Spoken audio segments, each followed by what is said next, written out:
Des DVD montrant des images comme celle-ci sont la dernière arme dans la campagne de propagande de la Corée du Sud envers les Nord-Coréens. Ce sont des compilations d'informations télévisées de Corée du Sud ainsi que des images mettant en cause le régime de Kim Jong-il, commentées par l'homme à l'origine du projet. Kim Sung-chul est lui-même un transfuge de Corée du Nord qui vit à présent à Séoul. Des récents réfugiés nous ont dit que la Corée du Nord importe beaucoup de lecteurs de DVD.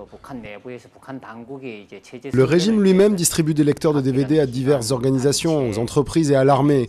Ils les utilisent pour leur propre propagande. Quand ces DVD sont prêts, il les passe à un autre transfuge qui s'occupe de les emballer avec des messages qu'il envoie de l'autre côté de la frontière à l'aide de ballons, environ une fois tous les 2 mois. Mais même en Corée du Sud, la mission de Park Sang-hak est considérée dangereuse. Il affirme recevoir des menaces de mort tous les jours. Disent des trucs comme « Combien de vies avez-vous ? Je vais vous trancher la gorge ». Ça, c'est la routine. J'ai entendu ce genre de menaces tellement souvent. Soit je raccroche tout de suite, soit quand ils me menacent au téléphone, je leur réponds « Nous allons tuer Kim Jong-il avant que vous ne me tuiez ». Et après, c'est eux qui raccrochent. Dans les colis envoyés par ballon, on met aussi des petites radios. Selon un récent sondage, parmi les réfugiés, 20% d'entre eux avaient écouté des transmissions de l'extérieur.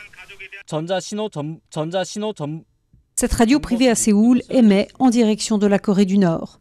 Le producteur ne souhaite pas nous montrer son visage, car il a laissé sa famille en Corée du Nord lorsqu'il a déserté en 1997 pour échapper à la famine qui a tué près d'1 million de personnes.